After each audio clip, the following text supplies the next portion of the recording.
તો એકવાર ફરીથી આપ સૌ વિદ્યાર્થીઓનું હું પાર્થ સોદાગર હાર્દિક સ્વાગત કરું છું. વિદ્યાર્થી મિત્રો, આજના લેક્ચરમાં બાયોલોજીની અંદર આપણે ભણવા જઈ રહ્યા છે એક નવો ટોપિક જેનું નામ છે કોષીય શ્વસન. વિદ્યાર્થી મિત્રો, વનસ્પતિની અંદર જે કોષીય શ્વસન થાય છે તેના વિશેની માહિતી આપણે આ લેક્ચરથી શરૂ કરીએ છીએ. આ લેક્ચરમાં આપણે વનસ્પતિની અંદર થતા કોષીય શ્વસનનો સૌથી અગત્યનો જે ટોપિક છે, સૌથી અગત્યની જે પ્રક્રિયા છે એને જોવા જઈ રહ્યા છે, જેનું નામ છે ગ્લાયકોલિસિસ. પણ વિદ્યાર્થી મિત્રો, આ બધી વસ્તુને શરૂ કરીએ એની પહેલા આપણે જાણવાની કોશિશ કરીશું, થોડોક ઓવરવ્યૂ લઈશું વનસ્પતિમાં શ્વસન કેવી રીતે થાય છે. શું તમને લોકોને ખબર છે કે વનસ્પતિની અંદર કોઈ એવું પર્ટિક્યુલર અંગ નથી જેની મદદથી વનસ્પતિ શ્વસન કરી શકે? આપણે આપણી વાત કરીએ તો આપણી અંદર શ્વસન માટે શું આવેલું છે? તો કે ભાઈ ફેફસા આવેલા છે. આપણે ફેફસાની મદદથી વાયુ વિનિમય કરીએ છીએ. શ્વાસોશ્વાસની ક્રિયા દરમિયાન આપણે ઓક્સિજનને ગ્રહણ કરીએ છીએ અને ફેફસાની અંદર જે વાયુ કોષો છે એ જગ્યા ઉપર ઓક્સિજન રુધિરમાં ભળી જાય છે અને રુધિરની અંદર ઉત્પન્ન થયેલો જે CO2 છે એ તે જ જગ્યાએ એટલે કે વાયુ કોષો પાસેથી ફેફસા અને ફેફસા થ્રુ આપણા શરીરની બહાર નિકાલ પામે છે. ટૂંકમાં આપણા શરીરની જો વાત કરીએ તો આપણા શરીરની અંદર વાયુ વિનિમય માટે ફેફસા આવેલા છે. પણ આપણે વનસ્પતિઓને જોઈએ છે, વનસ્પતિઓ પાસે તો આવું કોઈ અંગ જોવા નથી મળતું. ના તો વનસ્પતિ પાસે કોઈ ફેફસા છે, ના તો વનસ્પતિ પાસે કોઈ વાયુ કોષ છે, ના તો આપણી વનસ્પતિ પાસે આપણા જેવું નાક છે. એવું કંઈ જ નથી. શું તમને ખબર છે કે તમારી વનસ્પતિ આ બધું ન હોવા છતાં પણ શ્વસન કરે છે? વિદ્યાર્થી મિત્રો, શ્વસન તો કરવું જ પડશે. જો શ્વસન નહીં થાય તો શ્વસનની જે ક્રિયા છે એ દરમિયાન જે ઉર્જા મુક્ત થવી જોઈએ તે ઉર્જા મુક્ત નહીં થાય. કારણ કે વિદ્યાર્થી મિત્રો, યાદ રાખજો, જ્યારે શ્વસન થાય ને ત્યારે ઉર્જા મુક્ત થાય અને જ્યારે ઉર્જા મુક્ત થાય ને તે મુક્ત થયેલી ઉર્જાની મદદથી આપણા શરીરમાં ઘણી બધી રાસાયણિક પ્રક્રિયાઓ થતી હોય છે. ખાલી આપણા શરીરમાં જ નહીં, વનસ્પતિઓમાં પણ આવું જ કંઈક થાય છે. કારણ કે તમને તો ખબર હશે કે વનસ્પતિ સજીવ છે અને દરેક સજીવના શરીરમાં ઘણી બધી રાસાયણિક પ્રક્રિયાઓ ચાલતી હોય છે. આ બધી રાસાયણિક પ્રક્રિયાઓ કમ્પ્લીટ ચાલતી રહે એની માટે એ સજીવને ઉર્જાની જરૂર પડે છે. અને આ બધી ઉર્જા એને મળશે તો મળશે ક્યાંથી? આ બધી ઉર્જા એને પ્રાપ્ત થાય છે શ્વસનની ક્રિયાના પરિણામે. કારણ કે જ્યારે સજીવ શ્વસન કરે છે તો એ શ્વસનના અંતે ઉર્જા મુક્ત થાય છે. અને આપને બધાને ખબર જ હશે કે ઉર્જા જે મુક્ત થશે તેનો સંગ્રહ ATP સ્વરૂપે થાય.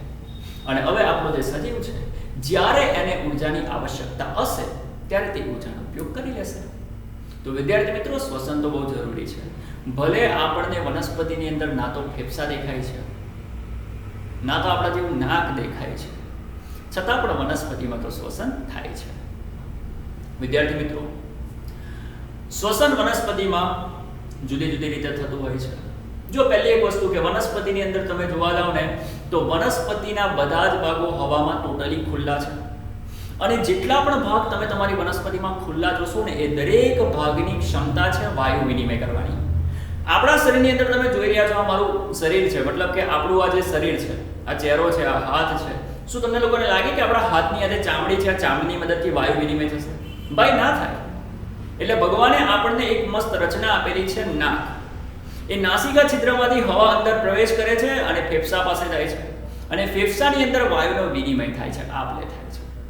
કારણ કે આપણા શરીરની અંદર આપણા શરીરના એક એક સેલ, મતલબ કે આપણા શરીરની આખી આ જે બાહ્ય સપાટી છે એની પાસે ક્ષમતા નથી વાયુનો વિનિમય કરવાની.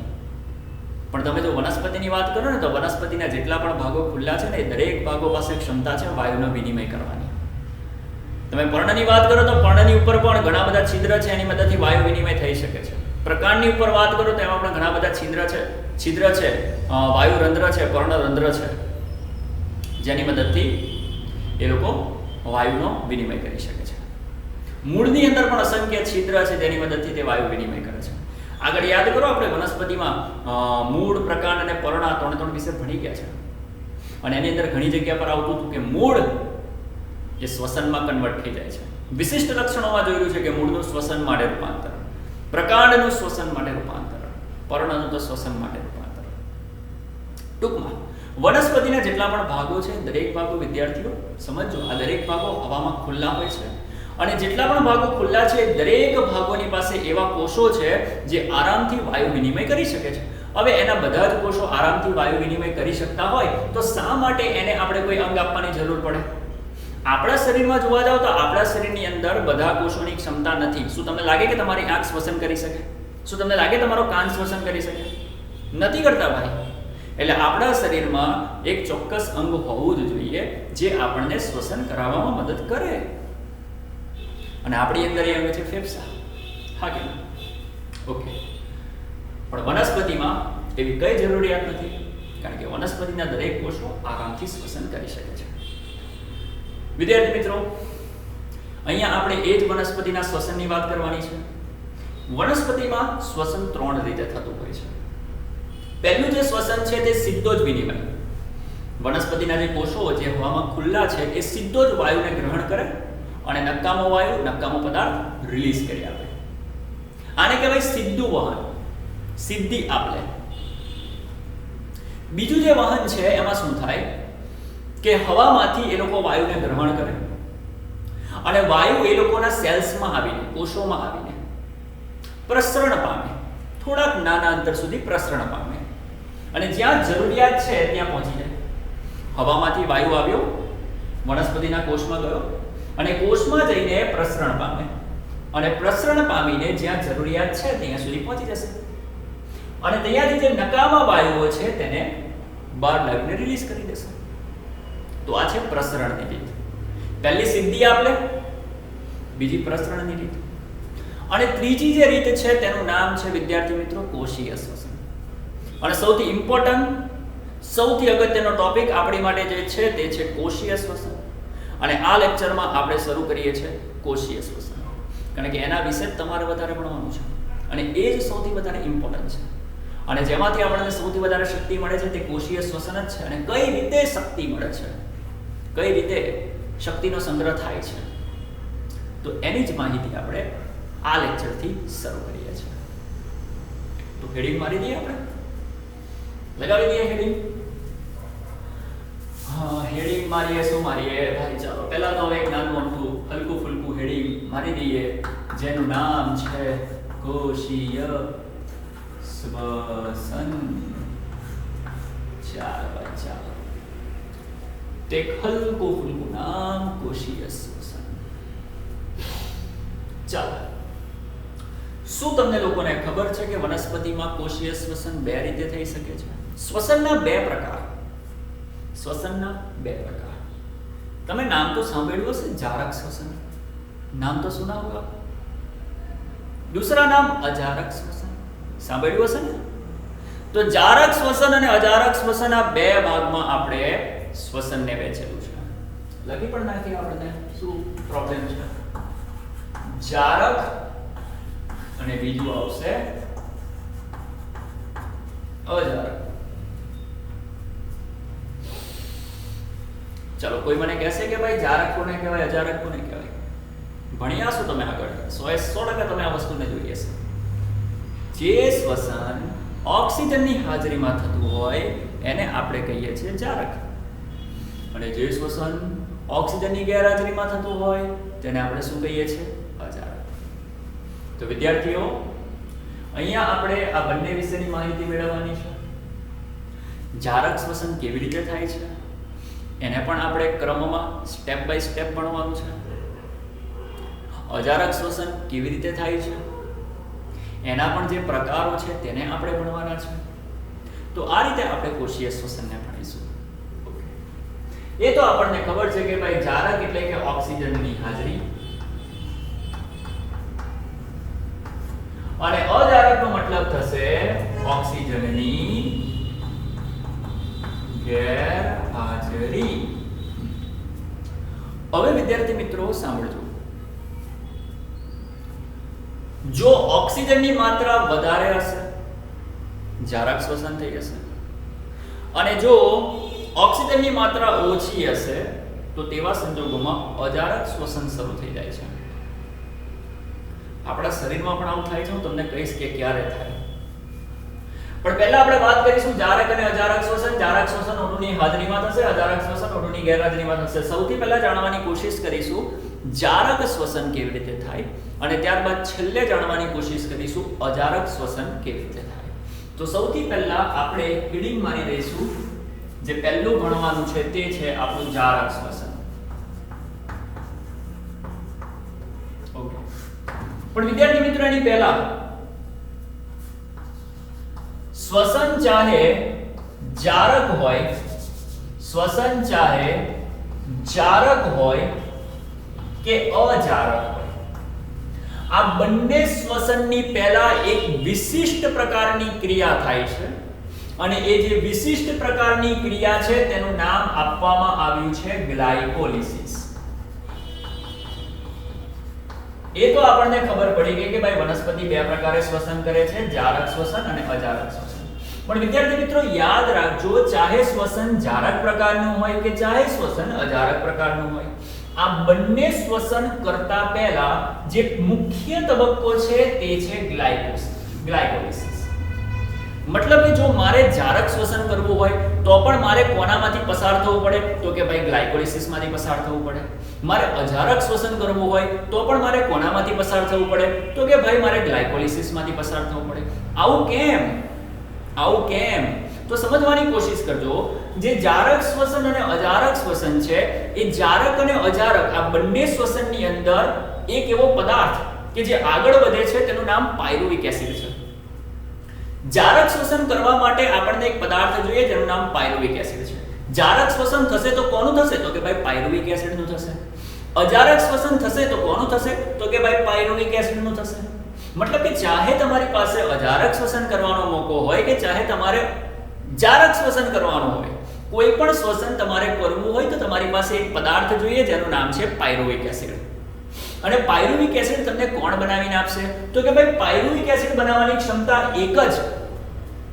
એક જ પ્રક્રિયા પાસે છે જેનું નામ છે ગ્લાયકોલિસિસ. અહીંયા ગ્લાયકોલિસિસને એક પ્રક્રિયા તરીકે તમે ઓળખી શકો, ગ્લાયકોલિસિસને એક તબક્કા તરીકે ઓળખી શકો, ગ્લાયકોલિસિસને એક પથ તરીકે પણ ઓળખી શકો. તમારે જે કહેવાય તે કહો, પણ ગ્લાયકોલિસિસ એક પ્રક્રિયા છે. તો ગ્લાયકોલિસિસ એક એવી પ્રક્રિયા છે જેના પરિણામે પાયરુવિક એસિડ ઉત્પન્ન થાય છે. Pyruvic acid. અને એ પાયરુવિક એસિડ જારક અને અજારક શ્વસનમાં આગળ વધે છે. પાયરુવિક એસિડનું આગળ જારક શ્વસન થશે અને અજારક શ્વસન થશે. તો મગજમાં તમારે યાદ શું રાખવાનું છે? જો મગજમાં તમારે ફીડ કરવાનું છે, ચાહે આપણે જારક શ્વસન કરવું હોય કે ચાહે આપણે અજારક શ્વસન કરવું હોય, સૌથી પહેલું આપણે શું કરવું પડશે? તો સૌથી પહેલું આપણે કરવું પડશે ગ્લાયકોલિસિસ.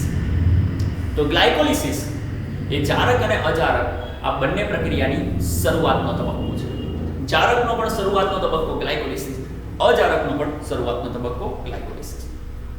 તો આના પરથી એક વસ્તુ તો આપણને ક્લિયર થઈ ગઈ કે ભાઈ બંને શ્વસનમાં જે સૌથી અગત્યનો છે અને બંનેમાં જે કોમન છે, બંનેમાં જે સામાન્ય છે તે છે ગ્લાયકોલિસિસ.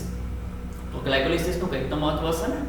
અને શું લાગે, ગ્લાયકોલિસિસ બહુ સીધો સાધો હશે કે જટિલ હશે? તો આન્સર છે કે ભાઈ જટિલ છે. અને ગ્લાયકોલિસિસની અંદર 10 સ્ટેપ છે. ગ્લાયકોલિસિસની આ જે પ્રક્રિયા છે એની અંદર વિદ્યાર્થીઓ 10 સ્ટેપ છે. 10 કેટલા? 10 સ્ટેપ. અને 10 સ્ટેપને આપણે આજે યાદ રાખવાના છે, એને મોડે પણ કરવાના છે. તો સ્ટાર્ટ કરીએ છીએ આપણે સૌથી પહેલું ગ્લાયકોલિસિસ. કેમ ગ્લાયકોલિસિસ? કારણ કે બંનેનો સામાન્ય તબક્કો છે. તો સૌથી પહેલા ગ્લાયકોલિસિસ ભણીશું અને ગ્લાયકોલિસિસ ભણ્યા બાદ આપણે જારક શ્વસન ભણીશું. એ આખું ભણી જાય ત્યારબાદ આપણે અજારક શ્વસન ભણીશું. તમારી જાણકારી માટે કહી દઉં, ગ્લાયકોલિસિસની પ્રક્રિયાના અંતે ઉત્પન્ન થાય છે પાયરુવિક એસિડ. એ પાયરુવિક એસિડ જારક શ્વસન કરવા માટે ક્રેબ્સ ચક્રમાંથી પસાર થાય છે. ક્રેબ્સ ચક્ર. અને ક્રેબ્સ ચક્રમાંથી આગળ જઈને તે શક્તિ મુક્ત કરતી પ્રક્રિયા જેનું નામ છે ઓક્સિડેટિવ ફોસ્ફોરીકરણ, OP લખી નાખું છું. એ ઓક્સિડેટિવ ફોસ્ફોરીકરણમાંથી પસાર થશે જેના અંતે શક્તિ ઉત્પન્ન થશે.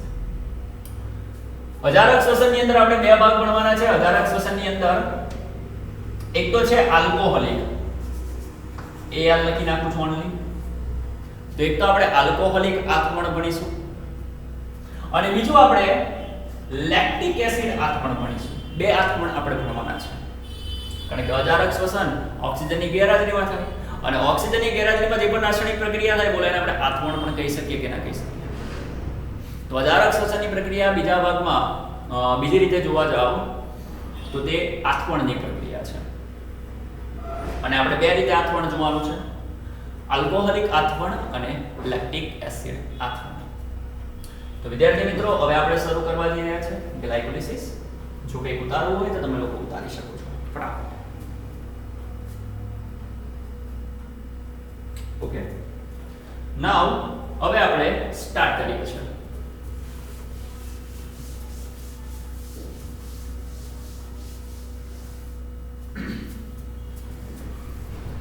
વિદ્યાર્થી મિત્રો, ગ્લાયકોલિસિસની શરૂઆત એવું કહેવાય છે કે જે વનસ્પતિમાં ઉત્પન્ન થતો જે ખોરાક છે, જે સુક્રોઝ સ્વરૂપે હોય છે, જે સ્ટાર્ચ સ્વરૂપે હોય છે, સૌપ્રથમ એ જે સુક્રોઝ છે એનું ઇન્વર્ટેજ ઉત્સેચકની હાજરીમાં વિઘટન થાય છે અને એમાંથી આપણને બે અગત્યના અણુ મળે છે. એમાંના એક અણુનું નામ છે ગ્લુકોઝ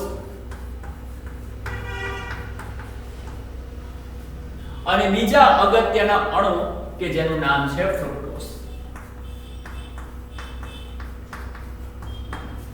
સમજો, જે પણ પોઈન્ટ બોલું છું એને ધ્યાનથી સમજો.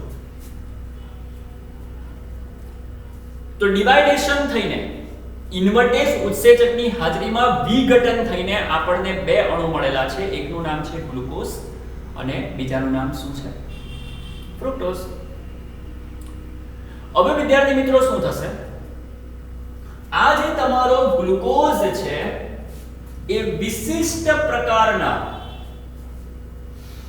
ઉત્સેચકની હાજરીમાં રૂપાંતરિત થશે ગ્લુકોઝમાંથી ગ્લુકોઝ 6 ફોસ્ફેટમાં.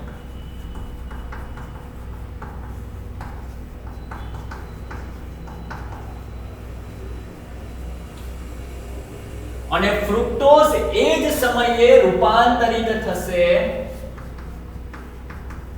Fructose 6 phosphate. ઓકે, અત્યારે હમણાં હું જે બોલું છું એટલી જ વસ્તુ પર તમારે કોન્સન્ટ્રેટ કરવાનું છે. ગ્લુકોઝ રૂપાંતરિત થશે ગ્લુકોઝ 6 ફોસ્ફેટમાં, ફ્રુક્ટોઝ રૂપાંતરિત થશે ફ્રુક્ટોઝ 6 ફોસ્ફેટમાં. ગ્લુકોઝ 6 ફોસ્ફેટ પોતાના જ બંધારણમાં જાતે જ ફેરફાર કરશે અને બની જશે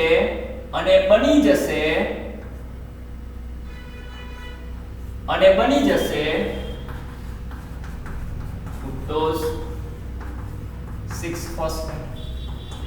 વિદ્યાર્થી મિત્રો, ગ્લુકોઝ 6 ફોસ્ફેટ અને ફ્રુક્ટોઝ 6 ફોસ્ફેટ એ બંનેના અણુસૂત્ર સમાન છે, ખાલી બેના બંધારણ અલગ અલગ છે. શું તમને લોકોને ખબર છે? ગ્લુકોઝ અને ફ્રુક્ટોઝ યાદ કરો, મેં તમને આગળ ભણાવેલું પણ છે. ગ્લુકોઝ અને ફ્રુક્ટોઝ બંનેના બંધારણ સમાન છે, ખાલી તે લોકોની અંદર ગ્લુકોઝ અને ફ્રુક્ટોઝ બંનેના અણુસૂત્ર સમાન છે, બંનેના બંધારણમાં ડિફરન્સ આવે છે. એકમાં આલ્ડીહાઇડ, એકમાં કીટોન સમૂહ આવે છે. હા કે ના? એવી જ રીતે ગ્લુકોઝ 6 ફોસ્ફેટ અને ફ્રુક્ટોઝ 6 ફોસ્ફેટ બંનેના અણુસૂત્ર સમાન છે, ખાલી એ બંનેના બંધારણ અલગ અલગ છે. મતલબ કે તમારો ગ્લુકોઝ 6 ફોસ્ફેટ પોતાના જ એક સમઘટક ફ્રુક્ટોઝ 6 ફોસ્ફેટમાં રૂપાંતરિત થઈ જાય છે. અહીંયા આઇસોમરેઝ ઉત્સેચક આવે, પણ અત્યારે આપણે ઉત્સેચક ઉપર કોઈ ધ્યાન આપવાનું નથી, એ છેલ્લે લખીશું આપણે. અત્યારે તો તમારે શું યાદ રાખવાનું છે? ગ્લુકોઝ બની ગયો ગ્લુકોઝ 6 ફોસ્ફેટ, ફ્રુક્ટોઝ બની ગયો ફ્રુક્ટોઝ 6 ફોસ્ફેટ. 6 ફોસ્ફેટ નો પણ મીનિંગ છે ભાઈ. 6 ફોસ્ફેટ નો મતલબ છઠ્ઠા કાર્બન પર ફોસ્ફેટ હોય. ગ્લુકોઝના 6 કાર્બન, એમાંથી છઠ્ઠા કાર્બન પર ફોસ્ફેટ. એ તો બધાને ખબર છે ને કે ગ્લુકોઝમાં 6 કાર્બન આવે. તો ગ્લુકોઝમાં કેટલા કાર્બન આવે? 6 કાર્બન. તો લખતા જઈએ આપણે ગ્લુકોઝમાં 6 કાર્બન, વાલે ભૂરી પેન ભૂરો જે ચોક છે તે કાર્બનની સંખ્યાને પ્રેઝન્ટ કરશે. તો એ તો આપણને ખબર પડી ગઈ કે ભાઈ ગ્લુકોઝમાંથી બની ગયું ગ્લુકોઝ 6 ફોસ્ફેટ, ફ્રુક્ટોઝમાંથી બની ગયું ફ્રુક્ટોઝ 6 ફોસ્ફેટ. હવે શું થશે આગળ તો જો ફ્રુક્ટોઝ 6 ફોસ્ફેટ રૂપાંતરિત થશે ફ્રુક્ટોઝ 1,6 બાયફોસ્ફેટમાં. અને આમાં પણ તમે ચેક કરો તો કાર્બનની સંખ્યા 6 જ છે. અને હવે જેમ જેમ આમાં પ્રક્રિયાઓ થશે એવી જ સેમ પ્રક્રિયા આમાં થશે, કારણ કે ભાઈ આ પણ ફ્રુક્ટોઝ 6 ફોસ્ફેટ છે અને આ પણ ફ્રુક્ટોઝ 6 ફોસ્ફેટ છે. તો આમાં જેવી પ્રક્રિયા થશે એવી સેમ પ્રક્રિયા અહીંયા પણ થશે. એટલે હું બબ્બે વખત લખતો નથી, હું ખાલી એક જ વખત લખું છું. જેવું આમાં થશે ને એવું તમારે આની અંદર સમજી લેવાનું કે એમાં પણ સેમ રિએક્શન થશે, સેમ રિએક્શન, બીજો કોઈ ફરક નહીં પડે. કારણ કે બંનેમાં જો ફ્રુક્ટોઝ 6 ફોસ્ફેટ એ જ છે ને, તો જેવું આમાં પ્રક્રિયા થશે એવી સેમ આમાં પ્રક્રિયા થશે. કેટલું ઈઝી. તો આપણે બનાવ્યો ફ્રુક્ટોઝ 1,6 બાયફોસ્ફેટ. હવે આ જે ફ્રુક્ટોઝ 1,6 બાયફોસ્ફેટ ડિવાઇડ થશે બે ભાગમાં અને એના બે ભાગ, એમાંનો એક ભાગ બનશે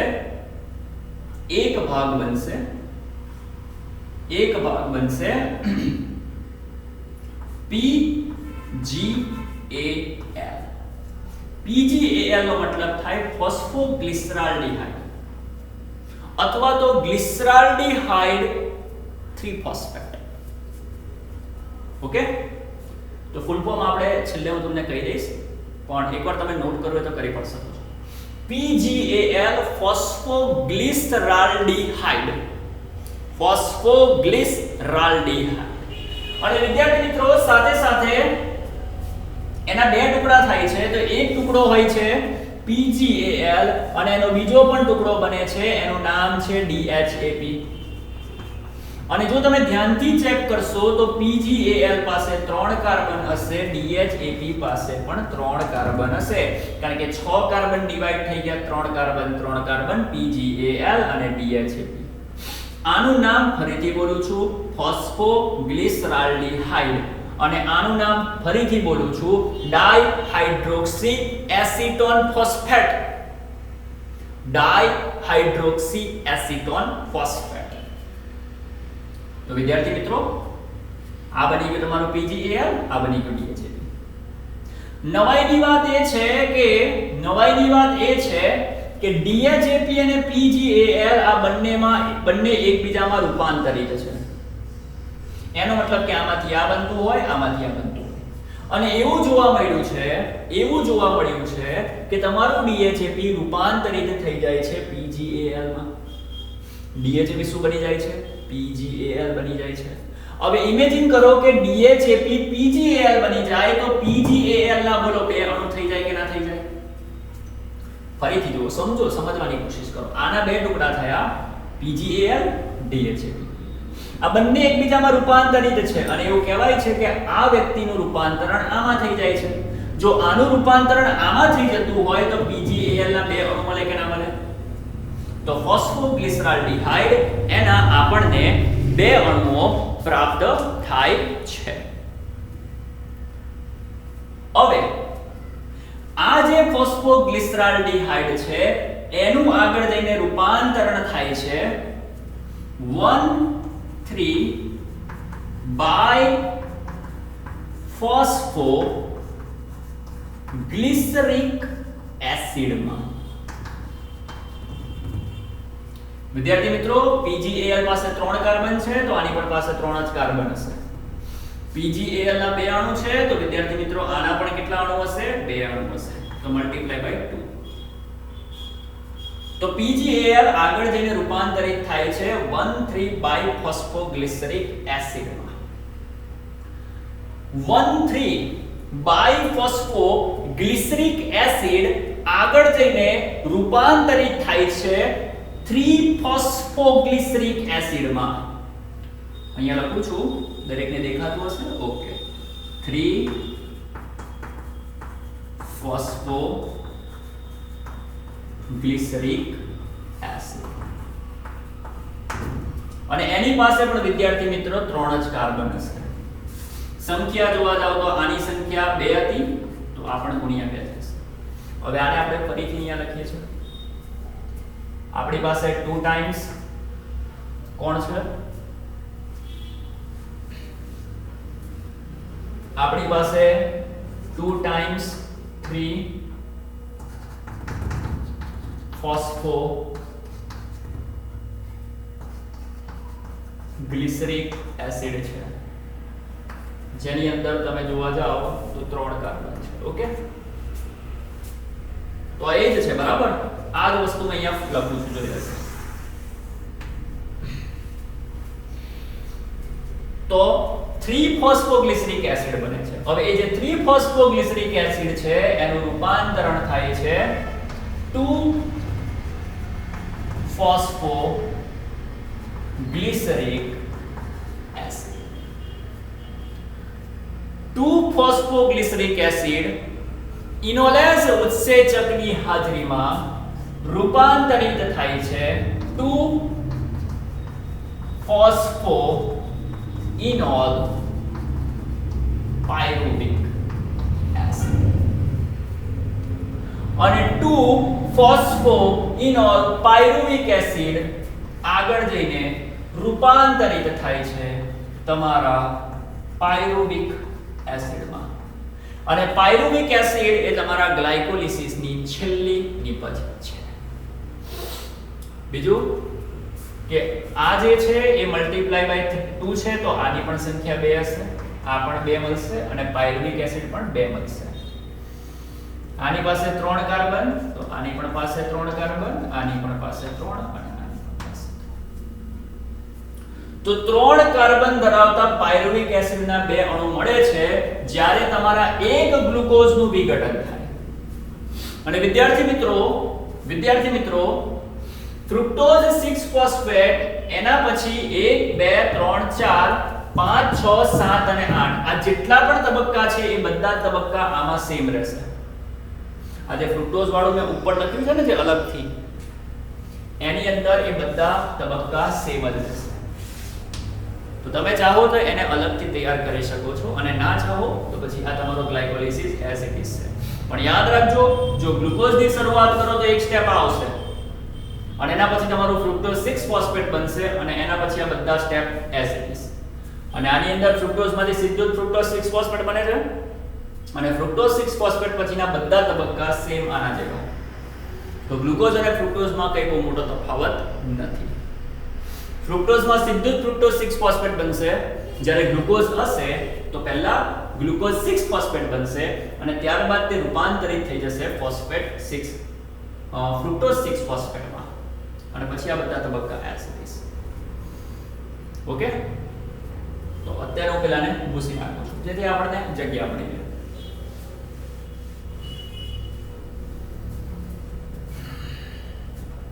તો વિદ્યાર્થી મિત્રો આ છે તમારો ગ્લાયકોલિસિસ પથ.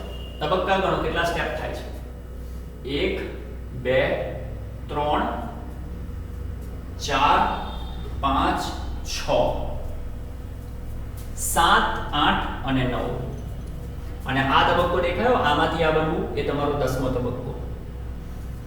તો 10 તબક્કા થયા. ફરીથી 1 2 3 4, આમાંથી આ બન્યું 5 6 7 8 9 અને 10. તો આ રીતે 10 તબક્કામાં તમારું ગ્લાયકોલિસિસ પૂર્ણ થાય છે. હવે આપણે આ ગ્લાયકોલિસિસ પથની અંદર ઉત્સેચકો વિશે માહિતી મેળવવાની છે અને કેટલાક અગત્યના પોઈન્ટ્સને આપણે જાણવાના છે. તો ત્યાં સુધી પહેલા આ પથને ઉતારી લો, ત્યારબાદ હું આગળ વધું છું.